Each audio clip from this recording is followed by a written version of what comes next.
Akashvani Adilabad 100.2 FM మనస్సు నిండా.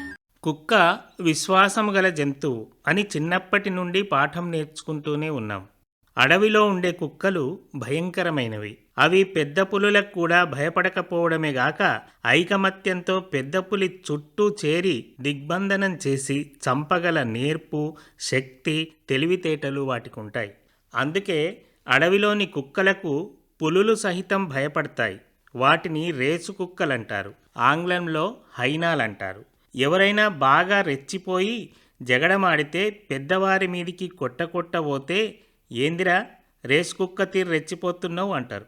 కొన్ని కుక్కలు మాత్రం అడవిలో పశువుల కాపర్లతో దోస్తానా చేసి వారిచ్చే రొట్టె ముక్కలు తిని వారి మందను కావలిగాస్తూ క్రమంగా జనజీవన స్రవంతికి వచ్చి చక్కగా ఊర కుక్కలనే పేరు తెచ్చుకున్నాయి. ఒక కుక్క 100-150 గొర్రెలు మేకలు ఉన్న మందకు పైరాగాస్తూ వాటిని రక్షిస్తూ నడిపిస్తూ ఇంటికి తీసుకొస్తాయనే విషయం ఆశ్చర్యకరంగా అనిపిస్తున్నా సత్యం అదే. ఆశ్చర్యపడవలసింది అందుకు కాదు. ఆ మేకలు గొర్రెలు కూడా ఈ కుక్కే మమ్మల్ని కాపాడుతున్నదని నమ్మి దానికి భయపడుతూ అది చెప్పినట్టు వింటాయి. అందుకు ఆశ్చర్యపడాలి. ఆ విధంగా కుక్క యజమానికి అరవచాకిరీ చేస్తూ సెక్యూరిటీ గార్డుగా పనిచేస్తుంది. నమ్మకమైన జంతువుగా మిగిలిపోతుంది. యజమానికి ఏదైనా ప్రమాదం సంభవిస్తే ప్రాణాలకు తెగించి పోరాడుతుంది. పాముల నుండి పులుల నుండి కూడా యజమానులకు రక్షణ కల్పిస్తుంది. అయితే మేకలు గొర్రెల మంద తనదే అనుకుంటది గనుక మందబలం చూసి కుక్క మొరిగింది అనే సామెత పుట్టింది. ఊరి కుక్కలను సంస్కృతీకరించి గ్రామసింహాలని వ్యంగ్యంగా మాట్లాడడం పరిపాటి. ఊరిలో తమకు నచ్చని కొందరు పెద్ద మనుషులను గ్రామసింహాలనడం గమనించవచ్చు.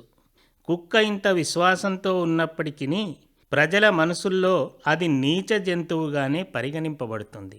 ఉపమాలంకారం బోధించేటప్పుడు అతడు కుక్క వలె విశ్వాసం గలవాడు అని పోల్చి చెప్పకూడదు.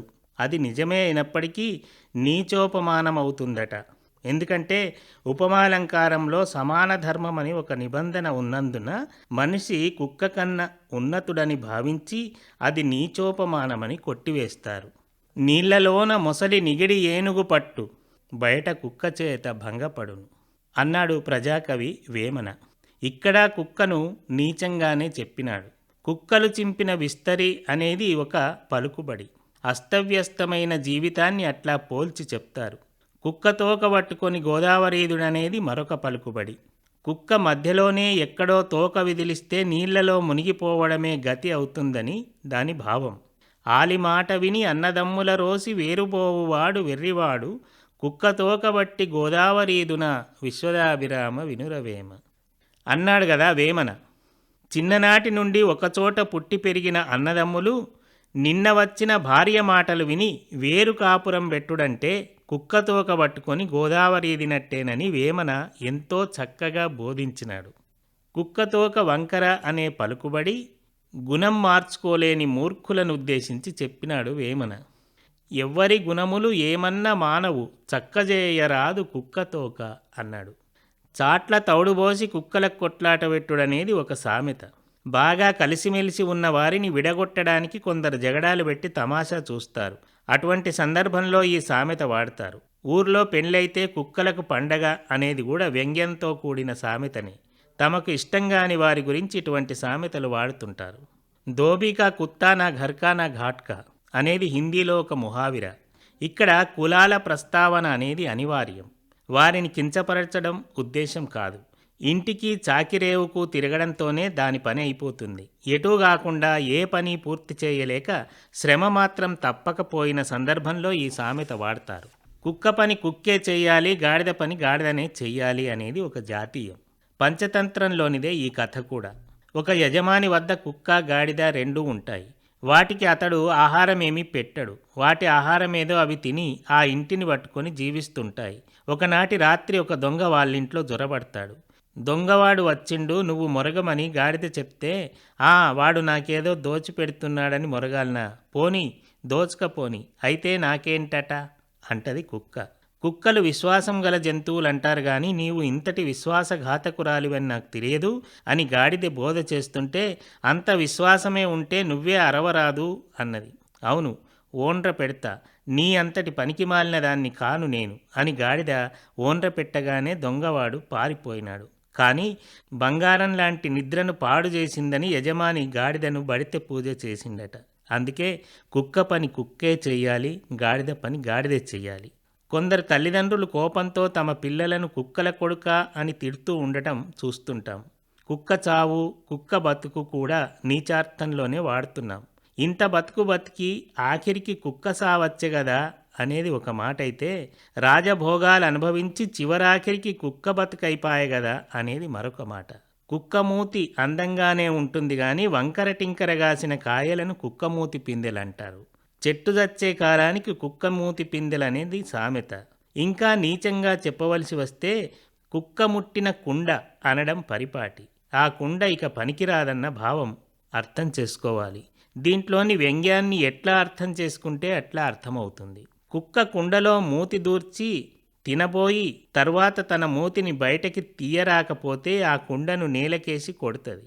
కుండ పగిలిపోతుంది గాని కుండ మూతికున్న గుండ్రటి అంచు మాత్రం కుక్క మెడలో అలంకారంగా మిగిలిపోతుంది. అటువంటి కుండ అంచులో నుండి చూస్తే దొమ్మరాట వాళ్ళు ఆడే కనికట్టు ఇంద్రజాలం ఏమీ ఉండదట. అంతా వట్టిదే అనిపిస్తుందట. మొరిగే కుక్క కరవదని, కరిచే కుక్క మొరగదనే సామెత ఉన్నది గాని అది ఎల్లవేళలా నిజం అనుకోవద్దు. మొరిగే కుక్క కరుస్తుందో లేదో తెలియదు గాని మొరగని కుక్క వచ్చి కరిచేదాకా తెలియదు. ఇది వ్యంగ్యమే. ఈ సామెత మనుషులకు అన్వయిస్తూ ఉంటారు అక్కడక్కడ. ఒకసారి శ్రీ షిరిడి సాయిబాబా వద్దకు ఒక పెద్ద మనిషి వచ్చి తమ ఇంటికి భోజనానికి ఆహ్వానిస్తాడు. సాయిబాబా అస్సలు ఒప్పుకోడు, కానీ అతనే బలవంతంగా ఒప్పిస్తాడు. భోజనం వేళకు వస్తాను, వెళ్ళిపోమ్మంటాడు. ఆ పెద్ద మనిషి అతని భార్య చాలా సంతోషంగా మడితో వంటలు వండి సాయిబాబా కోసం ఎదురుచూస్తుంటారు. కానీ సాయిబాబా రాడు. అంతలో ఒక కుక్క వచ్చి పాయసంలో మూతి పెడుతుంది. ఆ పెద్ద మనిషి అతని భార్య ఆగ్రహంతో ఆ కుక్క తల పగలగొడతారు. అపచారం జరిగింది, మళ్ళీ శుచిగా వండి పెడతామని సాయిబాబాకు చెప్పాలని పరిగెత్తుకుని వెళ్ళిన ఆ పెద్ద మనిషి అక్కడి దృశ్యాన్ని చూసి నివ్వెరపోయాడు. సాయిబాబా తల నుండి రక్తం కారడం చూసి హతాశుడైనాడు. భోజనానికి పిలిచి మంచి మర్యాదనే చేశావనేసరికి ఆ వ్యక్తి నిరుత్తరుడైనాడు. జీవులన్నింటిలోనూ పరమాత్ముడున్నాడని ఆ భక్తునికి ఆ విధంగా బోధించి కుక్క రూపంలో తానే వచ్చినాడని వివరిస్తాడు. సాయిబాబాను దత్తాత్రేయ స్వరూపుడని కూడా భక్తులు నమ్ముతారు. దత్తాత్రేయుని వద్ద 4 కుక్కలు దర్శనమిస్తాయి. అవి 4 వేదాలకు ప్రతీకలంటారు. మహాభారత స్వర్గారోహణ పర్వంలో ధర్మరాజు, భీమార్జున, నకుల సహదేవులు ద్రౌపదితో కూడి స్వర్గానికి బయలుదేరతారు. ఒకరి వెంట ఒకరు వరుసగా బయలుదేరతారు. వారి వెంట ఒక కుక్క కూడా వస్తుంది. మార్గమధ్యలోనే ఒక్కొక్కరుగా పాండవులు 4, ద్రౌపది పడిపోతారు. చివరికి కుక్క, ధర్మరాజు మాత్రమే మిగులుతారు. స్వర్గద్వారం వద్ద ధర్మరాజును మాత్రమే అనుమతించి కుక్కను అనుమతించరు. ఆ కుక్క నాతో పాటు ఇంత దూరం వచ్చింది గనుక దానిని కూడా స్వర్గానికి రానివ్వాలి, లేదా అటువంటి స్వర్గం నాకు కూడా అవసరం లేదని వెనక్కి తిరిగి చూడగా కుక్క యమధర్మరాజుగా మారిపోతుంది. ధర్మరాజు ధర్మజ్ఞతను పరీక్షించడానికే కుక్క రూపంలో అతన్ని వెంబడించినట్టుగా, ఆ పరీక్షలో ధర్మరాజు నెగ్గినట్లుగా ప్రకటించి అతన్ని స్వర్గంలోనికి పంపిస్తారు. ఇది మహాభారత కథ. కుక్కను మల్లన్న దేవుడిగా భావిస్తారు గ్రామీణులు. సట్టివారాల్లో కుక్కకు బంతిపూల దండ మెడలో వేసి పాయసం నైవేద్యంగా పెట్టి భక్తితో పూజిస్తారు. మళ్ళీ రేపటి నుండి కుక్కను ఇంటి ముందరికి రానివ్వరు. ఈ సంప్రదాయం మళ్ళీ సంవత్సరానికి గాని రాదు. పాపం ఆ కుక్కకేం తెలుసు. కుక్క బూడిదలో పొర్లి హాయిగా నిద్రపోతూ వాళ్ళింటికి పోతే వాళ్ళు రాయితో కొట్టిండ్రు, వీళ్ళింటికి పోతే వీళ్ళు దూరం నుంచే తరిమేసిండ్రు, ఎవరి ముందు తోకాడించినా ఏమీ లాభం లేదు, ఇక నుండి ఎక్కడికి వెళ్ళొద్దు, ఎవరి వద్ద తోకాడించవద్దు, దొరికితే తినాలి లేదా పస్తుండాలి అని ఆలోచిస్తుందట. చివరికి లేచి బూడిద దులుపుకున్నదంటే మళ్ళీ ఎప్పటిలాగే అందరి ముందు దేబిరిస్తూ తోకాడిస్తూ తిరుగుతుంది. దీన్ని కొందరు మనుషులకు కూడా అన్వయిస్తూ చెప్తుంటారు. ఇదే సందర్భాన్ని ఆంధ్రులు దాలిగుంటలో కుక్క అంటారు. దాలిగుంట అంటే వంటగది నుండి నీళ్లు బయటకు పోయే తూము. అక్కడ చల్లగా ఉంటుందని కుక్క అక్కడ విశ్రాంతి తీసుకుంటుంది. కానీ ఎల్లప్పుడూ అక్కడ చల్లటి నీళ్లు రావు గదా! ఒక్కొక్కసారి వేడి వేడి గంజి నీళ్లు కూడా పడతాయి. అట్లా వేడి గంజి నీళ్లు పడగానే కుక్క అక్కడి నుండి వెళ్ళిపోయి మళ్ళీ చస్తే ఇక్కడికి రాకూడదు అనుకుంటుంది. కానీ యథావిధిగా వస్తుంది. గంజి నీళ్లు పోయించుకుంటుంది. మరో కథలో కుక్క బూడిదలో పొర్లి నిద్రపోయినప్పుడు ఎవరింట్లో ఏమేమి వండినారో కలలోకొస్తాయట. అవన్నీ తినాలనుకొని ఉత్సాహంగా లేచి బూడిద దులుపుకోగానే అన్నీ మర్చిపోతుందట. అసలు దేవుడు మనిషికి 20 సంవత్సరాల ఆయుష్షు మాత్రమే ఇచ్చినాడట. నాకివి సరిపోవని దేవుని వద్దకు వెళ్ళి మొరబెట్టుకుంటే ఎద్దు ఒక 20 సంవత్సరాలు, తర్వాత గాడిద ఒక 20 సంవత్సరాలు, ఆ తర్వాత కుక్క, గుడ్లగూబ, చెరి 20 సంవత్సరాలు తమ ఆయుష్షునిచ్చినాయట. నిజంగా మనిషిలాగా బతికేది 20 ఏండ్లే. పెండ్లవగానే ఎద్దు జీవితం మొదలవుతుంది. సంతానం కలగగానే గాడిద జీవితం మొదలవుతుంది.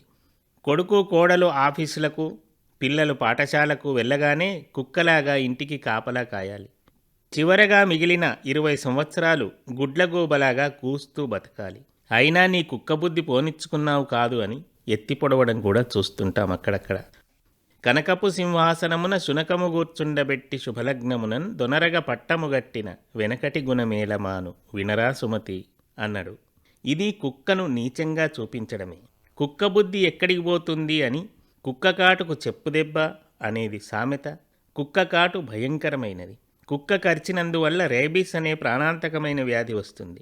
రేబీస్ అనేది దాని చొంగ వలన వస్తుంది. అది రాకుండా దానికి ఇంజెక్షన్లు ఇస్తారు. కుక్క కరిచిందని డాక్టర్ వద్దకు పరిగెత్తగానే డాక్టర్ అడిగే మొట్టమొదటి ప్రశ్న ఏమిటో తెలుసా? ఆ కుక్క బతికే ఉందా అని. ఆ కుక్క చావకూడదు. చస్తే అంతే సంగతులు. అందుకే కదా కలునకు నిలువెల్ల విషము కదరా సుమతి అని సుమతి శతకారుడు చెప్పినాడు. మనిషి విషం కుక్కకి ఎక్కుతుందట. కుక్క ముట్టినందుకు కుండ పగిలితే పగిలింది కానీ కుక్క బుద్ధి తెలిసింది అనేది సామెత. దీన్నే కన్యాశుల్కంలో గిరీశం మరొక రకంగా అన్నాడు. ఆస్తంతా పోతే పోయింది కానీ యాక్ట్ తెలిసింది అన్నట్లు.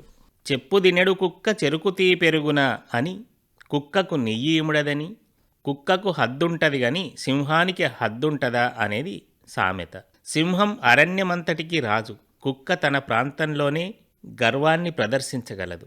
మరో వీధిలో ఈ కుక్కకు బలముండదు. గంజడు నీళ్లున్నా కుక్క గతుక్కుంటనే తాగుతుంది అనేది మరొక సామెత. ఇవన్నీ మనిషినుద్దేశించే కుక్క మీద చెప్పిన సామెతలు గాని కుక్క సామెతలు కావు. కుక్క తిన్నదరగక గడ్డి తిని కక్కేస్తుంది. ఆ వైద్యం దానికి ఎవరు నేర్పినరో. కొన్ని కుక్కలు రాత్రిపూట ఓ అని ఏడుస్తాయి. అట్లా ఏడిస్తే ఎవరో చనిపోతారని ప్రజల విశ్వాసం. కుక్కలకు యమభటులు కనిపిస్తారట. దయ్యాలను కూడా కుక్కలు పసిగడతాయట. ఇప్పటి వరకు కుక్కను గురించి సాధ్యమైనంత నీచంగా చూసే మానవ స్వభావాన్ని గురించే మాట్లాడుకున్నాం. ఇది కుక్క జీవితంలోని ఒక పార్శ్వం మాత్రమే. కుక్క జీవితంలో ఉజ్వలంగా ఉండే మరో పార్శ్వం కూడా ఉన్నది. కుక్కను కుక్క అనకుండా సంస్కృతంలో శ్వానం అనాలి. తెలుగులో నాయి అన్న కుక్కనే. తమిళంలో నాయి అనే అంటారు. తెలుగులో కుక్క కుక్కనే. ఆడ మగ భేదం లేదు. హిందీ ఉర్దూల్లో అయితే ఆడదైతే కుత్తి, మగదైతే కుత్త. సంస్కృత వ్యాకరణం ప్రకారం ఇకారాంతం స్త్రీలింగం, అకారాంతం పుల్లింగం అవుతుంది గనక కుత్తా కుత్తి సరైనదే. మరాఠీలో కుత్ర అంటారు. సంస్కృతంలో శునకం అనాలి. ఆడదైతే శుని, మగదైతే శునకం. శునీరం అంటే కుక్కల మంద. శునకుడు అనే మహర్షి కూడా ఉన్నాడు. అతని కొడుకే శౌనకుడు. ఇతడు 12 సంవత్సరాలు నైమిషారణ్యంలో సత్రయాగం చేసి సూతుని వలన పుణ్యకథలు విన్నాడు. అందుకే పురాణ గాథలను శౌనకాది మునులు అంటే శౌనకుడు మొదలైన మునులు కోరగా సూతుడు పురాణం చెప్పినట్లుగా ప్రారంభమవుతాయి. పురాణ గాథల్లో ఇంకొక 3 శౌనకులు కనిపిస్తారు కానీ వారికి అంత ప్రాముఖ్యం లేదు. ఇక ఆధునిక యుగంలో కొన్ని కుక్కలు పెట్టి పుట్టినాయేమో అనిపిస్తాయి. వాటి యజమానులు వాటికి రాజభోగాలు సమకూరుస్తారు. ఏసీ కార్లలో తింపుతారు. మాంసాహారాలను భోంచేస్తాయవి. కార్పొరేట్ హాస్పిటల్లో చికిత్స చేయించుకుంటాయి. యజమానులు వాటి కోసం ఎంతైనా ఖర్చు చేయడానికి వెనకాడరు. వాటి కోసం ప్రత్యేకంగా పబ్బులు కూడా ఉంటాయి. అవి ఏ జన్మలో చేసుకున్న పుణ్యఫలమో అది. కొన్ని కుక్కలు పోలీసుల చేత ఊడిగం చేయించుకుంటాయి. పోలీసులు వాటికి అన్ని విద్యలు నేర్పుతారు. దొంగలను పట్టివ్వడం, బాంబులను కనుగొనడం, పెద్ద పెద్ద ప్రమాదాలు జరిగినప్పుడు, భూకంపాలు సంభవించినప్పుడు, శిథిలాలలో చిక్కుకున్న క్షతగాత్రుల ఆచూకీ తెలపడానికి వాటిని ఉపయోగిస్తారు. యజమానులను కుక్కలు విపరీతంగా ప్రేమిస్తాయి. యజమాని కోసం ప్రాణత్యాగం చేయడానికైనా వెనకాడవు.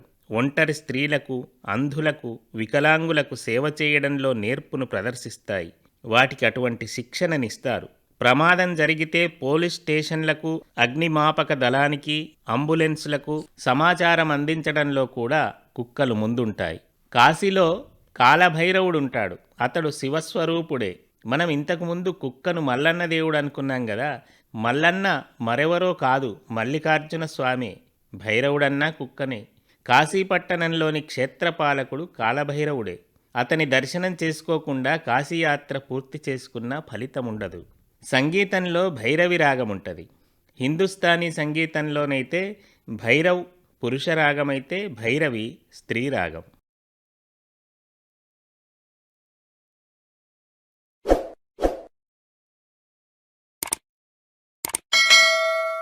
ఆకాశవాణి ఆదిలాబాద్ 100.2 FM మనస్సు నిండా.